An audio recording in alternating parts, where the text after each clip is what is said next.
I want to thank all of you who graciously set aside the time to watch our State of the City address this evening. As we all know, it's been made repeatedly clear throughout the past year that we can't enjoy the benefit of assembling in the body and in presence at this time. I ask that we all at very least embrace the value and purpose of assembling in spirit and in cause. At this time each year during our preceding State of the City ceremonies, I would look out into the audience and recognize all those who've been important to our city, members of my family, and those who continue to be the guiding lights for us as we conduct our professional duties and responsibilities. I dropped some corny jokes and maybe get an eye roll and a smirk from our daughters. 2 weeks ago, I stood in this beautiful and historic chamber and formally announced that I will not seek re-election as mayor of Columbia. As such, this will be my final State of the City address. It's important this address serves the purpose of letting our citizens know how our city is faring at this moment in history. This address will also afford me the opportunity, the chance to reflect some of my time as your mayor and provide a few insights on the road ahead. Though many of you are probably much more comfortable than I am at home, hopefully not suited up, but relaxed and in your living room, I still promise to not keep you long this evening. I still quite vividly remember my very first day in Columbia, August 17th, 1987, checking into the old and outdated Thornwell dormitory at the University of South Carolina, seeing the plaque commemorating that it was a project from President Franklin D. Roosevelt's Work Projects Administration after the Great Depression. I was wearing a red sweatsuit that I purchased after working an entire summer as a porter for a chef at the racetrack. I remember climbing the stairs to my third floor room at the dormitory. I remember my dad helping me to carry up the stairs a brand new black Foot Locker that seemed at that time to be full of bricks. It was filled with new things and also some hand-me-downs from my big brother. That same Foot Locker sits still much older now and worn in my garage today. And because of Columbia is now filled with memories of an amazing life that I could never have anticipated. I remember stepping into my dormitory and meeting my roommate, Christopher Coakley, and after the hugs and kisses and my parents slipping me a couple of more dollars, my dad, my mom, and my brother left me thinking as a first-generation college student that, hey kid, you're now on your own. You've been given an opportunity that your parents and their parents and their parents before them could never have dreamed of. But they all strived and struggled and worked and toiled for a young Stephen to have. I remember that day, my first day in Columbia, beginning what I thought would become a scary tale. It was foreign to me, but that day, my Columbia story began. My parents taught me to be thankful, to be humble, and to thank God for the many blessings in my life. My parents also taught me, as I'm sure your parents taught you, to go to school, to get a good education, stay out of trouble. I tried hard at that. To work hard and treat people with dignity and respect. And if you do those things, Steve, you'll be successful in life. It's because of their lessons and because of each one of you that I've been able to live my American life right here, my American dream right here in Columbia, South Carolina.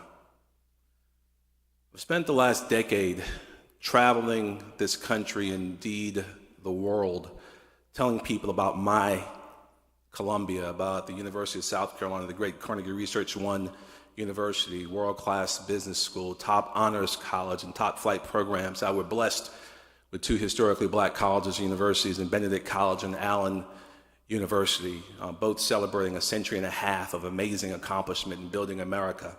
How we have one of the very best technical colleges in America, Midlands Technical College, and even tell them about my time as an adjunct professor for the Fighting Koalas at Columbia College. I tell them that victory starts here at Fort Jackson, the Army's largest and most dynamic training base in the world, where the finest soldiers, the greatest fighting force the world has ever seen, is trained right here in our city.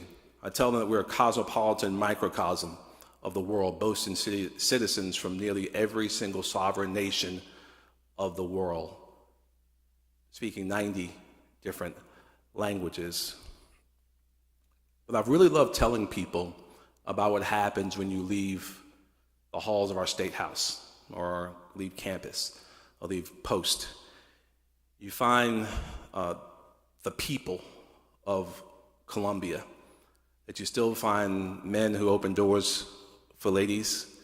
You still find people who pull over for funerals. You find people who aren't reticent about thanking God for the many blessings in our lives. I tell them you can still find sweet tea in restaurants. And you still find people who know the power of the two most important words in the English language. And those words are very simply, thank you. Thank you. I came here tonight to say thank you, Columbia. Thank you to my amazing colleagues. Mr. Davis, thank you for being here, although I asked you not to come. Thank you for being here.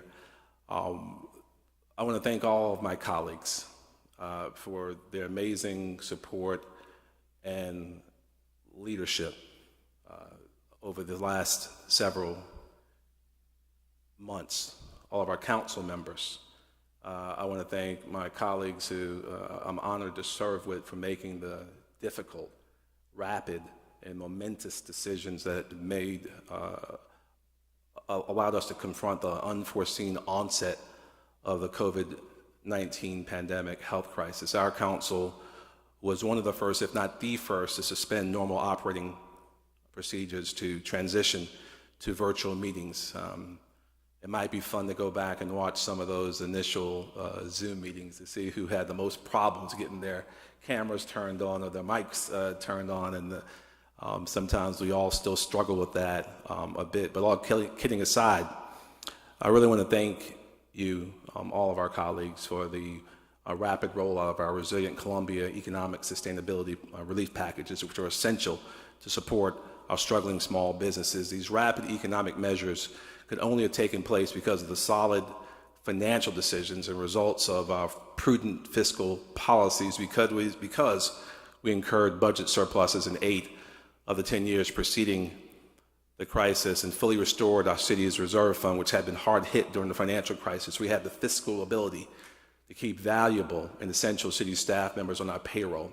We didn't have to furlough any of our staff, as so many cities had to. And we did all that even as we reduced tax millage aggressively over the same period.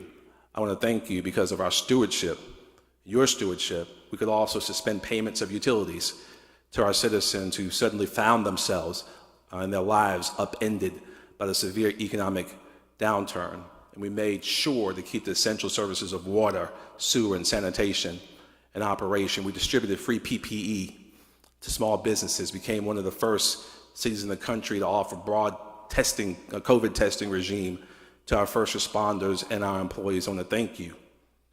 Because of your leadership, we had the means to fund our Resilient Columbia Economic Sustainability Plan, which provided $1.4 million in emergency funds, along with valuable information and resources to small businesses and individuals. And we watched our Office of Business Opportunities and our Office of Economic Development shine in delivering these resources in record time. I want to thank you for making the difficult civic impact decisions to declare a state of emergency in March, when the scope of the pandemic was still largely unknown, when the move was maybe even unpopular, followed by the subsequent curfew and the stay home, stay safe, social distancing and isolation measures. And then the summer, the bold decision to impose a mask mandate. I will always and forever maintain that these measures were the right things to do to try and arrest and halt the spread of the virus. It took courage and leadership. And as the virus continues to spread at alarming rates across the state, I want to again thank the members of our City Council for making the difficult and at times unpopular decisions others refused to make. I will always maintain we did the right thing in the interest of public health. Everything we were able to do was because of the amazing ability of the very best public administrators and civil servants that America has to offer. Teresa Wilson and her team have led and have always led with distinction and humility, and I remain thankful for their incredible leadership. I mentioned how Columbia was one of the very first cities, major cities, to quickly transition to virtual operations, not just for City Council, but for a large portion of our staff and employees. Also, we managed to rapidly adjust our financial capacity and operations to ensure that we did not furlough any of our staff, even as the city revenues were decimated. This swift administrative pivot would not have been possible without the incredible skill and guidance from our city manager, our assistant city managers, Clint, Missy, Jeff, Henry, Pam, and our amazing 2,300 team members here at the city. I know that you're watching virtually. I want you to know that you have my deep respect and affection. I'm thankful to you for your leadership of the city during these very difficult times. You're instrumental in coordinating the swift adjustment that so many of our city personnel had to adapt to new virtual working conditions away from our designated city office buildings. I also want to thank our first responders, who now more than ever put themselves at risk and in harm's way for the greater purpose of protecting the safety and health of our citizens. The Columbia Police Department, the Columbia Fire Department, as well as our frontline public works staff that never missed a beat, worked diligently and safely to continue operations for our residents despite the enormous public health challenges that we face. To help our City of Columbia first responders last summer, we saw an inspiring partnership with the city, our police department, and local businesses through the Peace of Mind program.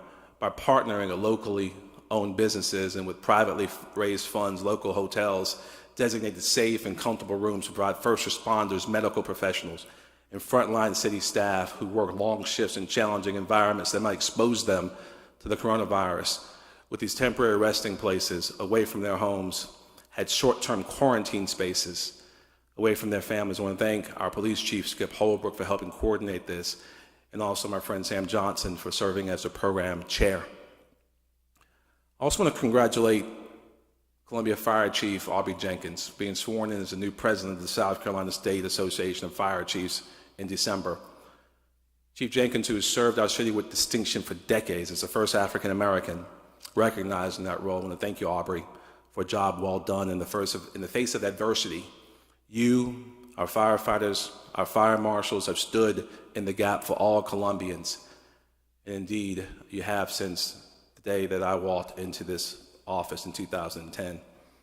I want to thank by name Jeff Palin and his amazing finance team for the continued commitment to prudent financial stewardship that has resulted in being awarded the Certificate of Achievement for Excellence in Financial Reporting by the Government Finance Officers Association for the U.S. and Canada for 6 years in a row.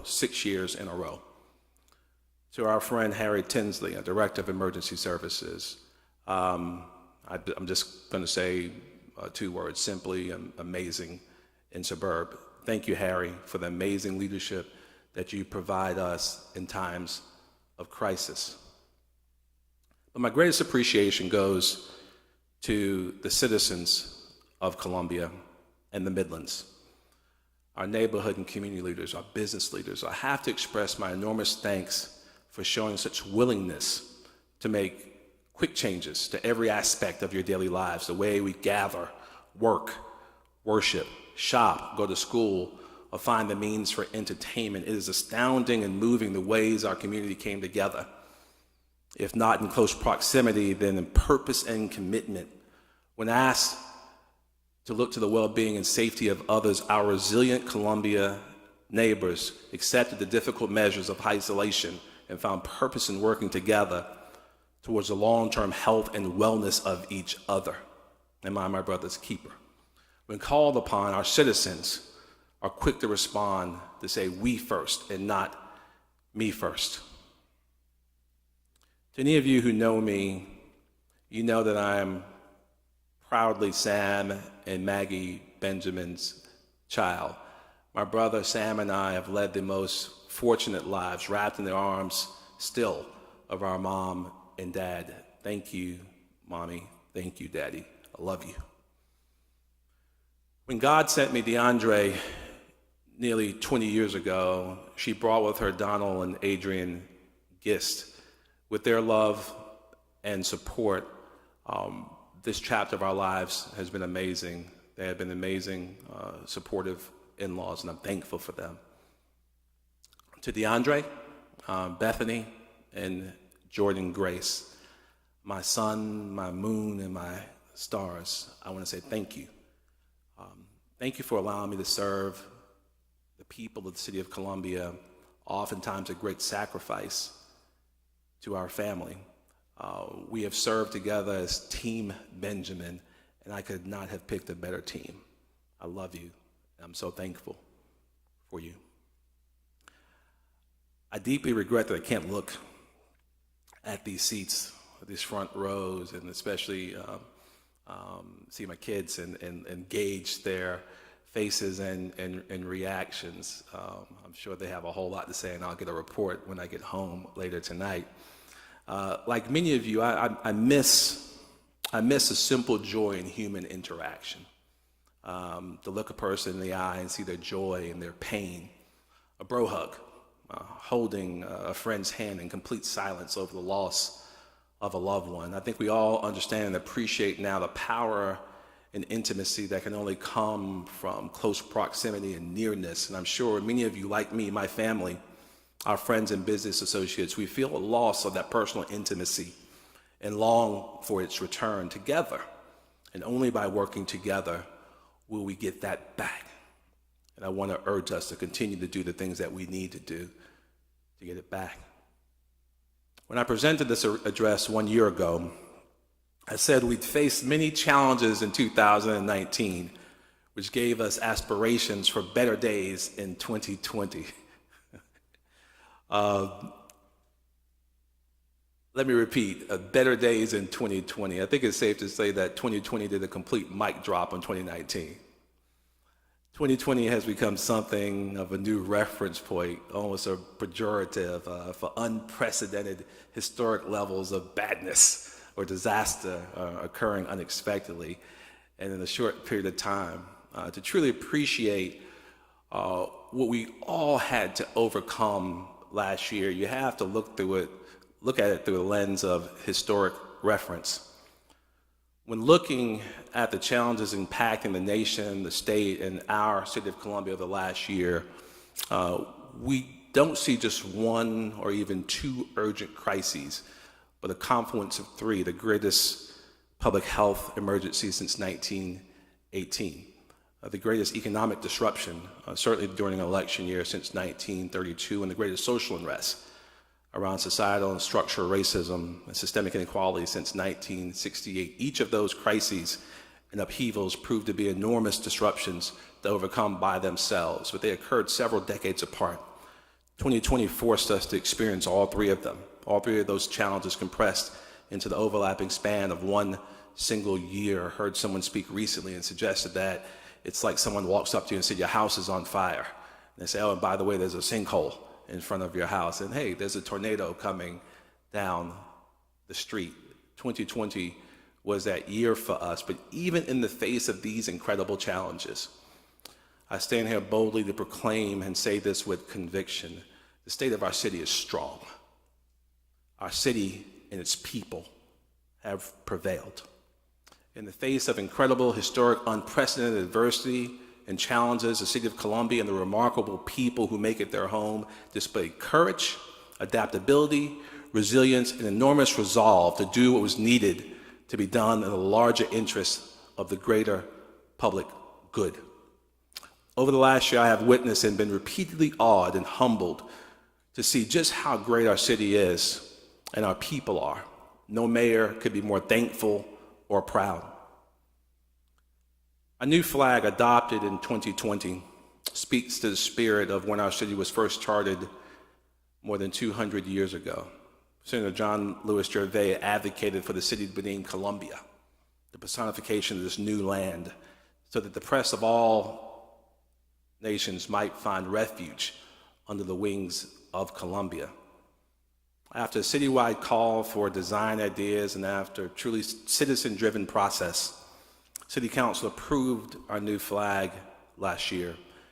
Designed by local graphics firm Half and Half, its bold colors represent the history, the future, the spirit, the hopes and dreams of our great city. The wing-based design speaks not only to inclusion, but also to the bounty of the mighty Saluda Broad and Congaree rivers that served as a primary reason for our selection as South Carolina's capital in 1786. The palmetto blue of our state flag serves as our base, and the six-pointed star acknowledges the resilience of a capital city that rebuilt after burning to the ground in 1865. The design was embraced immediately by citizens of Columbia, and although less than a year old, it now flies before homes and businesses and can be seen proudly embraced all across our city. I want to thank the Columbia Design League and One Columbia and the amazing citizens to help lead that process. The spirit of inclusion could not be more important than now.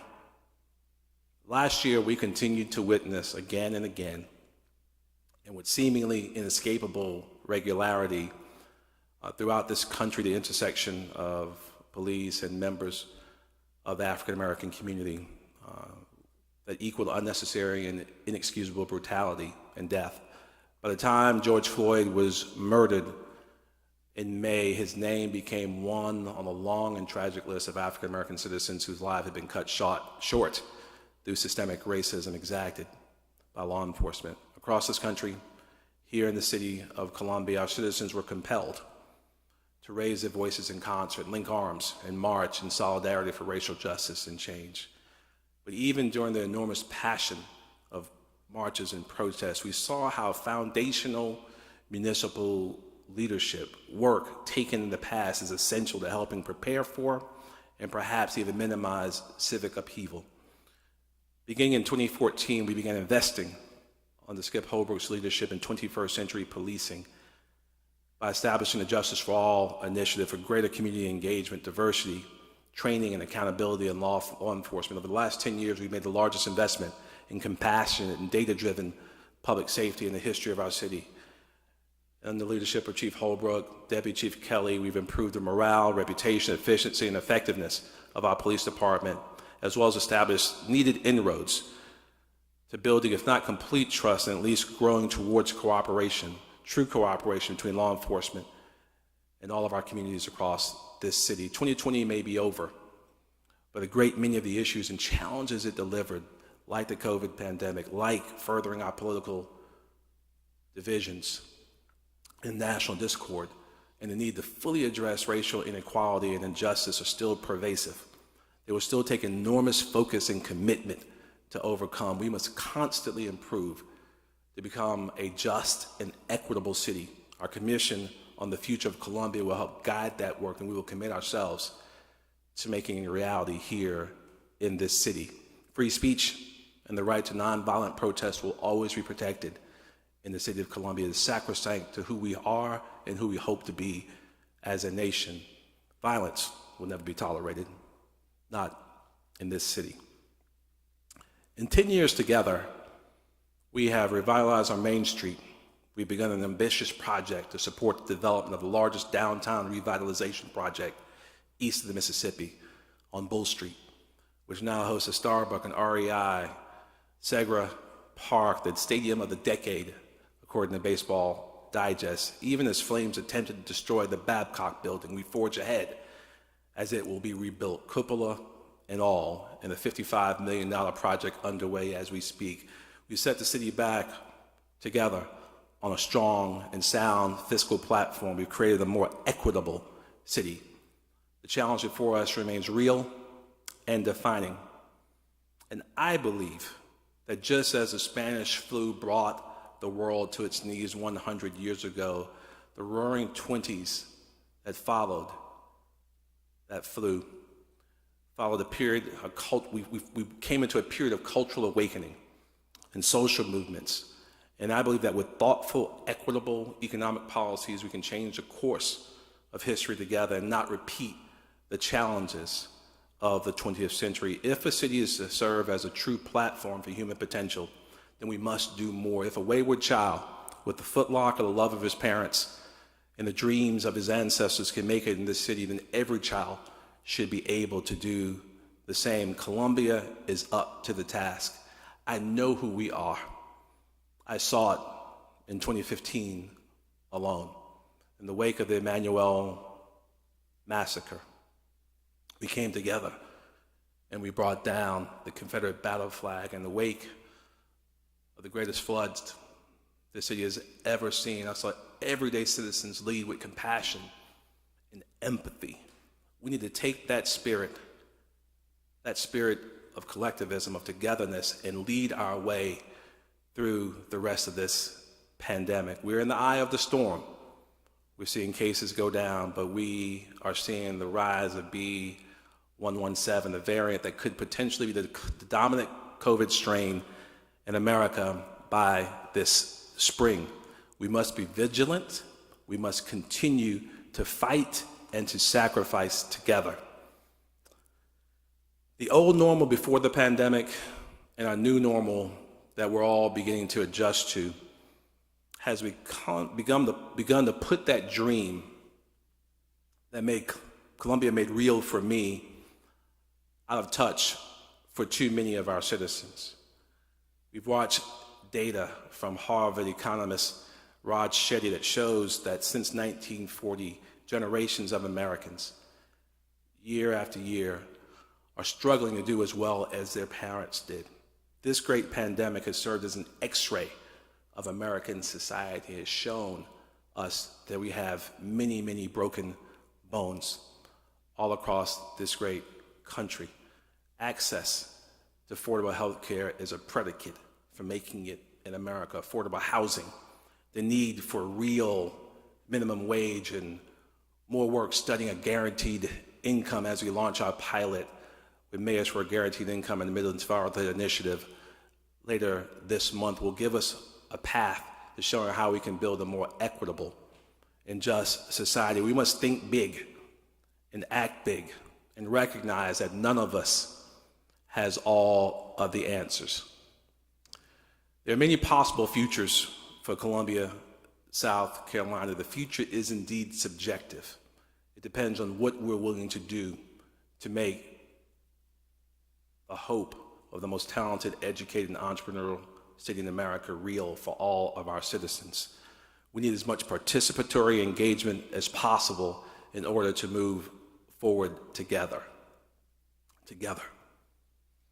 We need our leaders in Congress to step up and pass the president's plan to move America forward. We must put partisanship aside and join Republicans and Democrats on the ground who support the president's plan to help small businesses, to help parents who want their children receiving the quality in-person education that they deserve, to help hardworking teachers who need vaccinations,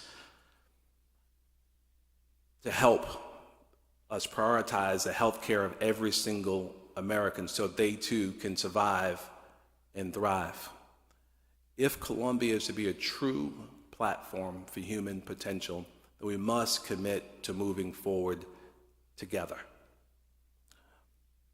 My fellow citizens, please know that it's been truly my life's blessing to serve you. And may the Lord bless you and keep you. May the Lord make his face to shine upon you and be gracious to you. The Lord lift up his countenance upon you and give you peace. Thank you.